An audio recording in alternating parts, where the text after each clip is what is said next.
លោកឆៃសវីនិងមេកោយរបស់ខ្លួនបានកំពុងតែបើកដៃឲ្យជនជាតិវៀតណាមជាច្រើនអ្នកដឹកទំនិញខុសច្បាប់ចូលមកកាន់កម្ពុជាជាថ្នូរនឹងការប្រមូលលុយតាមរបៀបអំពើពុករលួយយោងតាមសេចក្តីរាយការណ៍បានឲ្យដឹងថា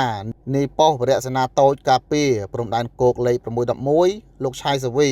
បានកំពុងខົບខិតគ្នាបើកដៃឲ្យជនជាតិវៀតណាមជាច្រើនអ្នកធ្វើសកម្មភាពដឹកទំនិញខុសច្បាប់ចូលមកកាន់កម្ពុជាដោយទំនឹងចិត្តមិនតែប៉ុណ្ណោះលោកឆៃសវីក៏បានដាក់កម្លាំងស៊ីវិលដើម្បីឈរចាំប្រមូលយកលុយពីជនជាតិវៀតណាមទាំងនោះត្រង់ចំណុចច្រកព្រំដែនផ្លូវកំពង់ស្ពានស្ថិតនៅសង្កាត់បាវិតក្រុងបាវិតខេត្តស្វាយរៀង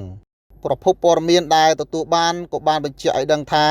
ការដែលលោកឆៃសវីដាក់កម្លាំងស៊ីវិលឈរចាំយកលុយពីជនជាតិវៀតណាមទាំងនោះគឺគ្រាន់តែធ្វើតាមការបញ្ជាពីលោកធុនសមនហៅធាជាមេវរៈសេនាតូចការពារព្រំដែនគោកលេខ611ប៉ុណ្ណោះហើយករណីមួយនេះដែរលោកធុនសមនពុំបានធ្វើការបកស្រាយបំភ្លឺមកកាន់សារព័ត៌មាននោះទេ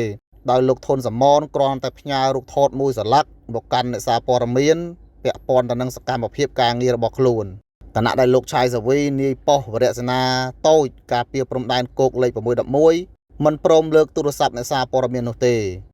ករណីខាងលើនេះដែរក៏ត្រូវបានផ្ទុះស្អុយរលួយរហូតធ្វើឲ្យមហាជនទាំងក្នុងនិងក្រៅប្រទេសមានប្រតិកម្មនិងលាយឡំការឈឺចាប់យ៉ាងខ្លាំងដោយរិះគន់ទៅដល់ថ្នាក់ដឹកនាំដោយប្រើប្រាស់ភាសាសម្ដីធ្ងន់ធ្ងរនិងបានស្នើឲ្យថ្នាក់ដឹកនាំគ្រប់ស្ថាប័នជំនាញពាក់ព័ន្ធចាត់វិធានការទប់ស្កាត់ជាបន្ទាន់និងសូមឲ្យមានវិធានការឲ្យបានតឹងរ៉ឹងបំផុតចំពោះបុគ្គលដែលបានប្រព្រឹត្តអំពើពុករលួយខាងលើនេះ